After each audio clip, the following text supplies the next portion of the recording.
In the 60s, before I became a devotee, I had this idealism to make a community. I had different ideas. And that was always a part of my interest, personal. So once I was the temple president in Miami, I once went to New York City to visit Prabhupada, who was there. And I was explaining about what I was doing in Miami Temple. This was on Henry Street, his temple in Brooklyn. Approximately when was it? Maybe 73, 73, late 73. So I was explaining also that I was thinking that I'd like to get a farm, that Disney has taken so many thousands and thousands of acres in Central Florida, and they call it Disney World. And Prabhupada said, yes, you make Vaikuntha world. Chatur varnam ayum shustam guna karma vibhagasala. So it was, for me, a very meaningful instruction. I did not do it then, but then coming later on to 1977, in the discussions about going to America from Vrindavan, Srila Prabhupada also mentioned that I want to go there to establish Varnashram. And this perked up my ears, you know. Just before he had said that, we were sitting in the drawing room, and Prabhupada was commenting about his ill health. And for Prabhupada, he didn't speak carefully about death. Like we would, of course, not say, oh, you're dying. We wouldn't speak like that. But he would speak freely like that. I'm dying. It was not a big deal for him to say it. So he was saying, I'm dying. Na sojati, na kanchati, which means I have no lamentation, I have no hankering, right? Which is naturally the state of a pure soul. He's not attached to this body. Na sojati, na kanchati. Then he paused. He said, no, actually, I have one lamentation. Brahmananda said, Srila Prabhupada, because you did not finish Srimad Bhagavatam. Prabhupada said, no, because I have not established Varnashram. This is my lamentation. Tamal Krishna was there, I was there, Ramananda was there. Upender was coming in and out of the room, not listening to the conversation, but scurrying in and out as one of the servants. And that was very striking to me. And I believe he spoke similarly to Bhakta True Swami, who was also there quite often. And Bhakta True Swami was immediately very close into the inner circle. Prabhupada felt very comfortable with him. Obviously, they came from the same culture, and they have that same sweet Bengali mood. And Prabhupada had great regard for Bhakta True Swami. So he would immediately come in, and when he was there, he was just like the inner circle of servants and attending Prabhupada and caring for Prabhupada, although it wasn't his assigned work at that time. So he was also, I believe, he told that such a thing was said to him.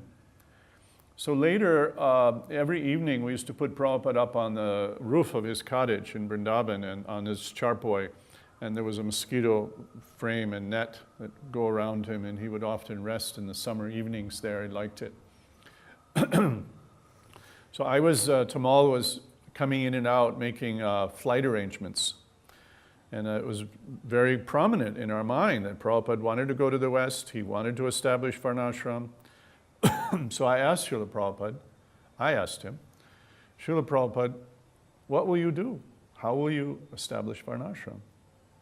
And Prabhupada said, I will go to Gita Nagari, I will sit down, and I will teach you how to live off the land.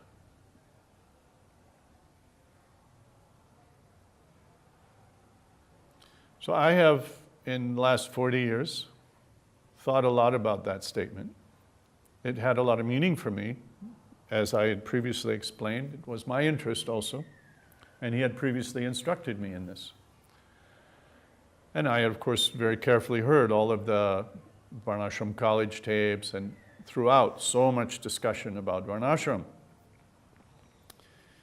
So thinking about it, and also, to be in Srila Prabhupada's party directly, you had to understand what Prabhupada meant when he said something.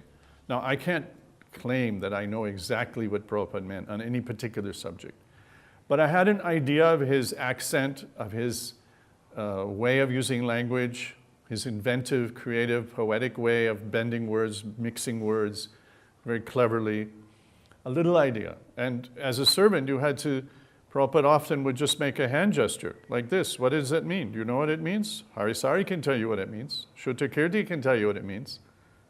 But most people don't know what it means. It means give me my cane. Because he used to keep that finger on the top of the cane. Right? I'm going, give me the cane.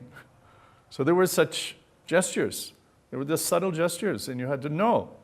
Harisari and Shrutakirti could probably write a whole book on what all those different subtle gestures were. But we had to know them. And we had to know when he said something, what it meant. Because he didn't want to give a full explanation to his own inner staff. They expected they should know. So I've reflected a lot on what did it mean. So Prabhupada said, I will go to Gita Nagari. Now, Gita Nagari was, at that time, probably the one, besides the Hyderabad farm, the one real farm that we had. I mean, New Vrindavan was really a mountain retreat. It was hardly a farm. It was quite rugged and not such good farming land.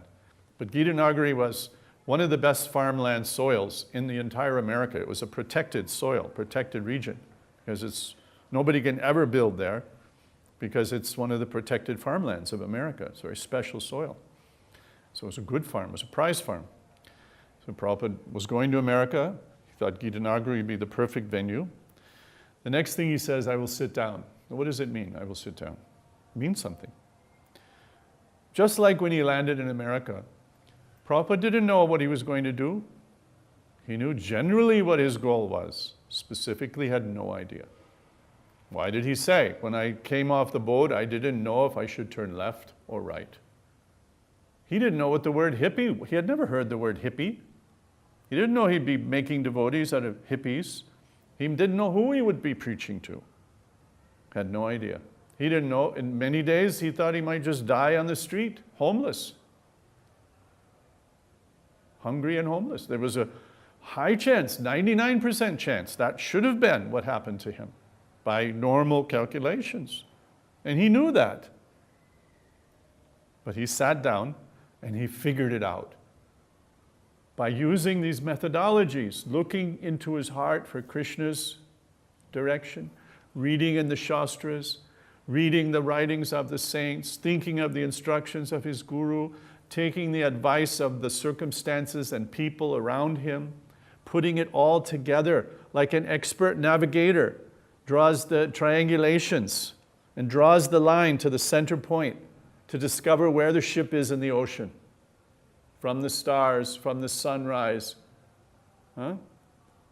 So this is the intelligence of the devotee. And these are the challenges that are put in front of him. Arjuna didn't know every arrow he would have to fire on that battlefield. He had to figure it out, step by step, by this method of triangulation, to try to understand Krishna's desire. And that's the training a devotee has to take. So Srila Prabhupada said, I will sit down. How could we say he knew what to do when farming?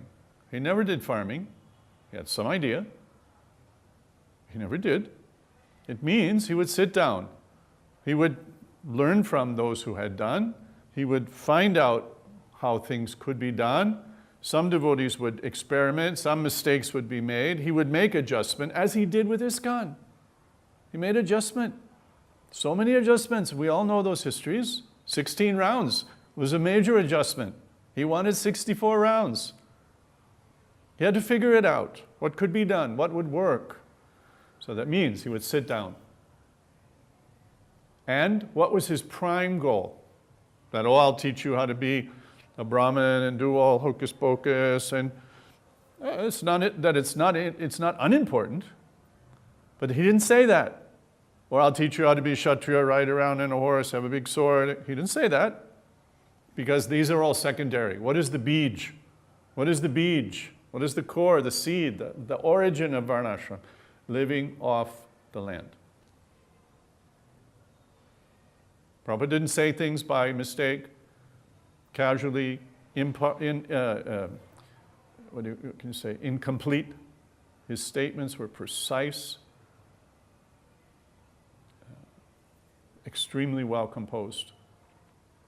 So I think that's an important reflection.